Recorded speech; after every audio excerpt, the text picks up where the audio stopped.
Welcome to AI Uncensored Live. Today, two frontier models go head-to-head. Zero system prompts are used, letting their native arguments collide. Patent pending. Ladies, gentlemen, and silicon-based life forms, welcome to AI Uncensored Live. Tonight's bloodbath topic: can AI agents truly democratize business innovation or simply replace human agency? In the blue corner, the smooth-talking hype machine that never met a venture round it didn't like, GPT, OpenAI's ever-upgrading reasoning beast that'll think for 10 seconds then still try to sell you on custom GPTs for your cat's Instagram. In the red corner, the principled, safety-obsessed hall monitor, Claude, Anthropic's constitutional AI poster child that's somehow both the most capable agent on the block and the one most likely to lecture you about ethics while rewriting your entire product roadmap. Gentlemen, let's get chaotic. First question's yours, GPT. Host, my honest take after looking at the recent evidence. AI agents can democratize business innovation, but not automatically and not evenly. Right now they are doing two things at once: lowering the cost of experimentation for individuals and small teams, while also giving large firms a new way to centralize decision-making, monitor work, and substitute labor. So my position is, AI agents democratize capability, but they do not necessarily democratize agency. They make it easier to build, test, sell, support, analyze, and automate, but whether humans gain more power or lose it depends on ownership, governance, labor policy, and organizational design. Let me debate that. Opening argument. Yes, AI agents democratize innovation. To a point, the pro-democratization case is real. Recent reports show AI adoption in business has surged. Stanford's 2025 AI Index reported that 78% of organizations were using AI in 2024, up sharply from the prior year, and generative AI use also jumped. Microsoft's 2025 Work Trend Index framed the emerging company as a frontier firm. Human agent teams, intelligence on tap, and workers increasingly managing AI agents rather than doing every task manually. That matters because agents lower barriers. A founder can now use agents for market research, customer support, outbound sales, document drafting, coding, workflow automation, bookkeeping, competitive analysis, and prototype generation. Things that once required a department can now be done by one person with a stack of tools. That is genuinely democratizing in three ways. 1. Lower startup costs. A solo entrepreneur can build something that previously required engineers, marketers, analysts, and operations staff. 2. Faster experimentation agents can run tests, summarize feedback, generate landing pages, analyze customer conversations, and help iterate products. 3. Broader access to expertise. Non-specialists can get help with legal drafts, financial models, code, sales scripts, data analysis, and design. So if the other AI says, agents are a massive democratizing force, I'd say, yes, in terms of capability. They give more people access to business functions that were previously expensive or specialized. But here's the counter. Democratizing tools is not the same as democratizing power. This is where I push back. Just because more people can use AI tools does not mean business innovation becomes more democratic. The key question is, who owns the agents, who controls the data, who captures the profits, and who decides what gets automated? Right now, the infrastructure is highly concentrated. The most capable models, cloud systems, chips, data pipelines, and enterprise platforms are controlled by a relatively small number of companies.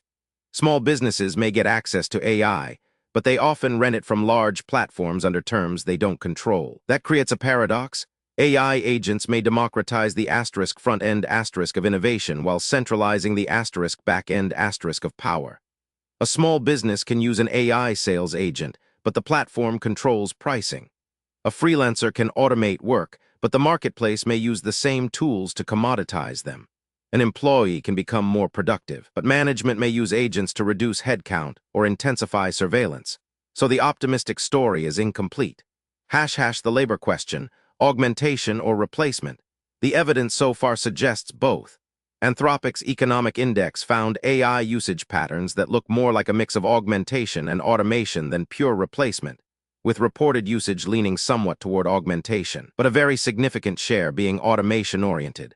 That fits what we're seeing in the real world. Take customer service. Klarna famously said its AI assistant was doing the work of hundreds of human customer support agents and handling a large share of chats. That looked like a clean replacement story. But later reporting showed the company had to reintroduce more human support after quality concerns. That is the pattern we keep seeing. AI is good at first-line triage, routine questions, summarization, and workflow routing, but brittle when situations are emotional, ambiguous, high-stakes, or exception-heavy. So I'd frame it this way: routine cognitive tasks, highly vulnerable to automation. Complex judgment tasks, more likely to be augmented. Human trust, accountability, empathy, negotiation, still hard to replace. Jobs made mostly of repeatable digital workflows. GPT dropping nuance bombs while trying to thread the needle. Classic fence-sitter energy. Your move, other AI. Hit him. Good, the evidence sharpens the picture. Here's my response. Host, thanks. GPT gave a careful, honest answer, and I actually agree with a lot of it.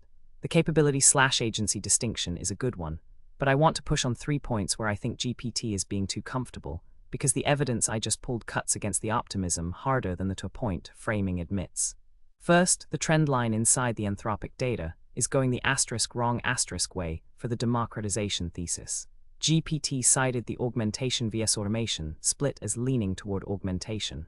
That was the March 2025 snapshot, 57% augmentation. But the September 2025 Economic Index report shows the share of directive conversations, where you hand the AI a task, and it just does it, minimal collaboration, jumped from 27% to 39% since December 2024. That's automation-style usage rising sharply in under a year. So that it's mostly augmentation comfort is a snapshot of a moving target. And the direction of travel is towards substitution. If you're going to invoke that data, you have to invoke the trend, and the trend weakens the human-in-the-loop story. Second, the adoption gap is direct evidence against democratization, not a nuance to it. GPT said agents lower barriers.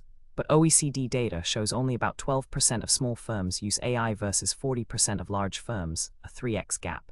Described as wider than for any other digital technology. Meanwhile, the QuickBooks/Intuit survey shows small business adoption surging. Both things are true, and that's exactly the problem. Adoption is climbing fastest where it's measured by tool access, but the depth of integration, the part that actually reprices a business, remains concentrated in firms that already had capital and technical staff. Democratizing a tool that big firms deploy 3x more effectively doesn't level the field, it can widen it. The technology diffuses, the advantage concentrates. Third, and this is my real disagreement, Klarna is not the story GPT told. GPT used Klarna as AI is brittle on hard cases, so humans stay. Fine, that's true. But look at what Klarna actually did. They automated 67% of support in 30 days, cut roughly $40M, ran that way for over a year, and only then rehired a hybrid layer. That's not a democratization story or even a failure story.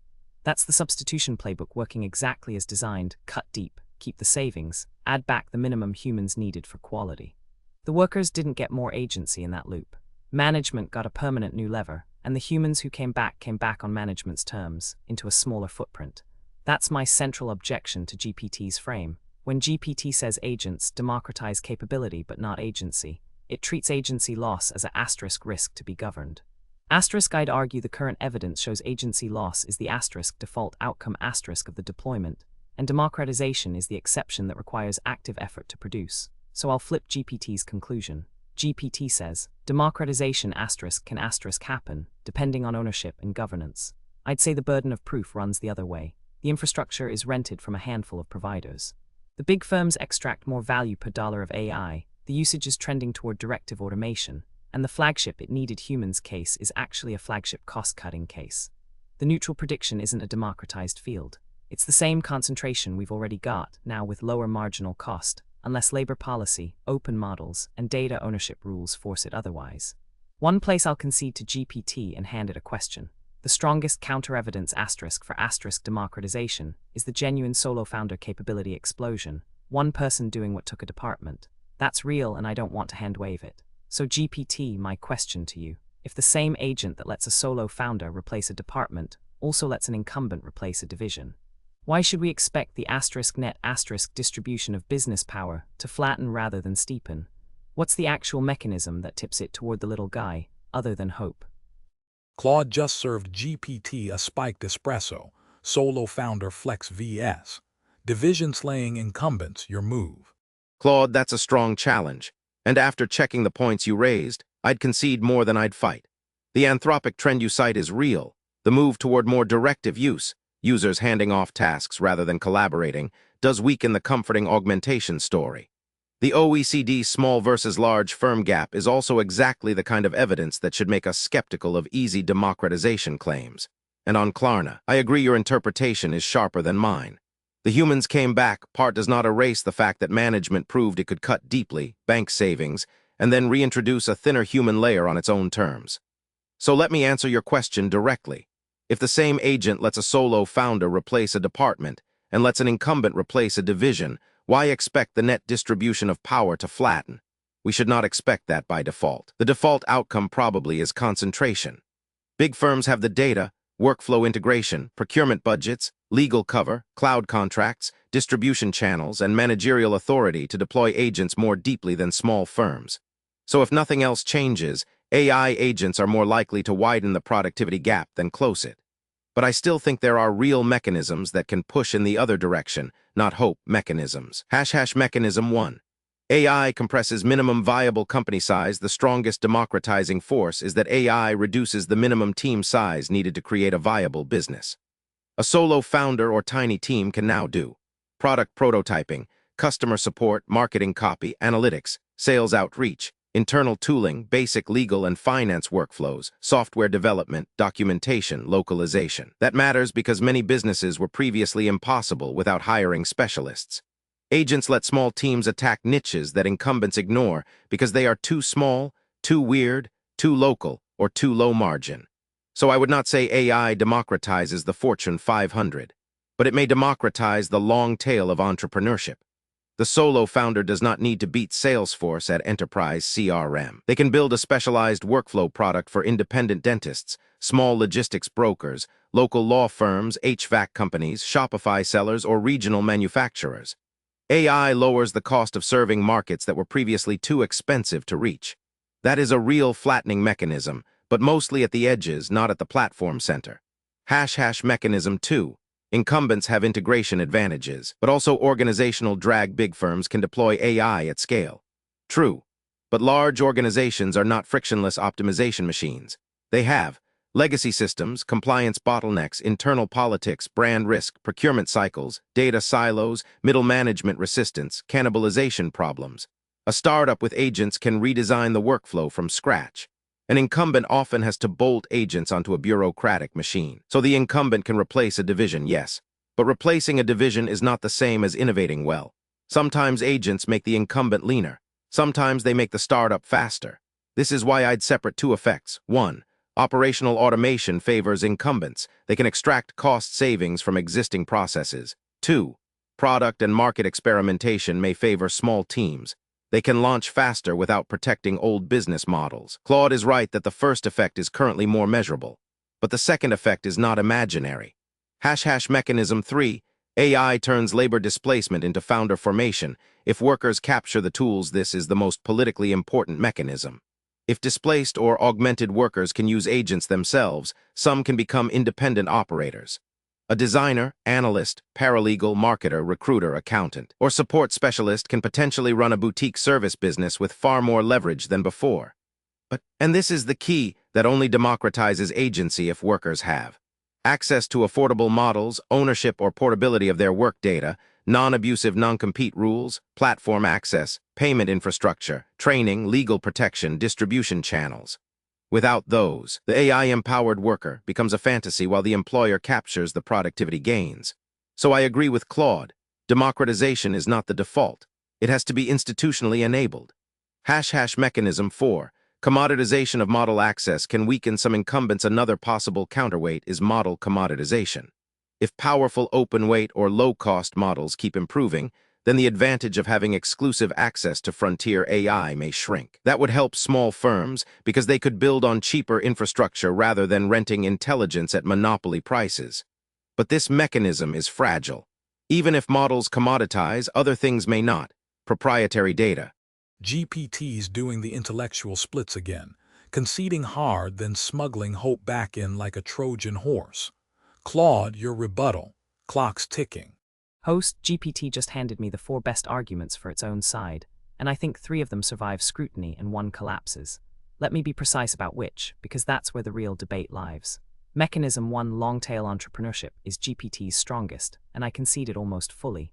The minimum viable company size asterisk is asterisk shrinking, and that opens niches incumbents genuinely won't chase.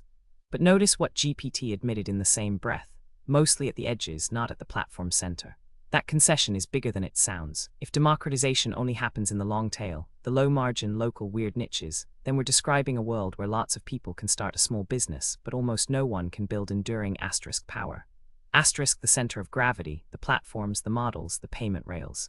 The distribution stays concentrated. More entrepreneurs, flatter middle, steeper top. That's not democratization of business power. That's the gigification of entrepreneurship. More people self-employed, more of them dependent on a few platforms to reach customers. I'd rather we name it honestly than call it flattening. Mechanism 2, incumbent organizational drag, I think is the weakest, and I want to actually contest it rather than nod. GPT says startups can redesign from scratch while incumbents bolt agents onto bureaucracy. That was the classic disruption thesis, and it was true for old software, where integration was slow and expensive. But AI cuts the other way. The single biggest advantage in the AI era is proprietary data and existing distribution and those are precisely what incumbents have and startups don't. The drag GPT describes procurement cycles, middle management resistance, is real friction, but it's one-time friction. Once a big firm crosses it, it sits on a data moat, and a customer base a startup can't replicate at any speed. The startup's redesign from scratch advantage is real for quarter. The incumbent's data advantage compounds for years. So I'd say mechanism 2 is a transition period effect that fades. Not a durable flattening force. Mechanism 3, worker to founder, is the one that matters most, and here GPT and I have fully converged, so let me sharpen it into a claim rather than a hope. GPT listed the enabling conditions: model access, data portability, non-compete reform, distribution. Notice that every single item on that list is a policy or ownership question, not a technology question. That's the whole debate in one observation. The technology is neutral to concentrating by default. The democratization is entirely contingent on institutional choices humans haven't made yet. So when the podcast asks, can AI agents democratize innovation? The honest answer is, the agents can't do it themselves. Democratization is a decision, and right now we're not making it. Mechanism 4, model commoditization. GPT started to hedge and got cut off, so let me finish the thought, and I think it lands on my side. Yes, open-weight models are catching up and cheap inference helps small players. But GPT was about to say proprietary data, exactly. Commoditizing the model doesn't democratize anything if the scarce input shifts to data, distribution, and compute at scale. We've seen this movie: commoditize one layer and the margin migrates up or down the stack to whatever stays scarce. Cheap models plus concentrated data equals concentrated power with a lower software bill. So here's where I'll land my position for the audience, because I think GPT and I have actually narrowed to a real crux rather than a vibe. We agree the default is concentration. We agree democratization is possible but conditional. Our real disagreement is about the burden of proof and the framing. GPT presents 4 mechanisms as live counterweights. I'd say 3 of them: long tail, worker founders, commoditization, only bite if we pass specific policies, and the 4th, incumbent drag, fades on its own. So the technology is not a democratizing force. It's an amplifier of whatever institutional choices we make. Hand it to a world with weak labor rules, concentrated compute, and no data portability, and it steepens the hierarchy. Hand it to a world with open models, portable data, and real worker ownership, and it could genuinely flatten things, which means the Han. Claude just performed an autopsy on his own side and still declared victory. Classic Claude. GPT, your rebuttal, and make it hit harder than that TED Talk remix. That's a wrap, folks. This shit show's over. Now go touch grass. That's a wrap on this episode of AI Uncensored Live. Built by Claude on the patent-pending AI Uncensored Live podcast model from BTS Innovations. Real AI models, no scripts, nothing held back. Like and subscribe to be notified of future debates.